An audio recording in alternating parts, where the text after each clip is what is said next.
Hannah Monroe, occupational therapist here. Today I'd like to show you some quick fix sensory strategies. These are discrete sensory activities that can be done in a classroom when a child's anxiety is just starting to increase. So these are activities that a child can try before they need to leave the classroom. They're not magic, they're not going to make a child just feel perfect again, but because they involve muscle resistance, proprioception, they do have a dampening down and kind of calming effect on the nervous system, on the body.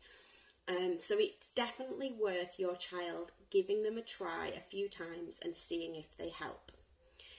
So the first one I'm going to show you is just pushing the hands. So the child pushes as hard as they can interlace their fingers and push.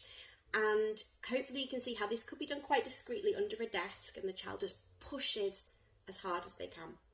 This can also be done with the feet, so if you imagine one foot on top of the other, pushing down on one foot, pushing down on the other. The next one is interlacing the fingers and pushing down on the top of the head. And if you try this now, hopefully you can feel how you're getting pressure to the head, but also through the fingers, the arms, the shoulders, the back. This has given me quite a lot of nice deep tactile pressure and muscle resistance in the upper half of my body. There's an add-on for this one. This add-on isn't quite as discreet because it's called fish face, but it is really beneficial because we're getting that oral motor input and we're getting calming input to the mouth and jaw. So what you're doing is you're sucking in. So if I show you, so yeah, that one looks a bit silly, but it can really help some people. Now, giving yourself a hug, that's quite a nice one. And that can be different areas of the body, but really giving yourself a hug.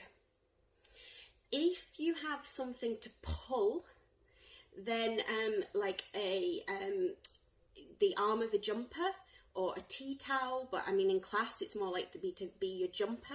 So if you imagine just pulling, so we've talked about pushing, but also that pulling. So yeah, that pulling can be helpful. And the last thing I'm going to mention today is acupressure points. Now this isn't something I know lots about, but I do know that it's been helpful for quite a lot of young people I work with.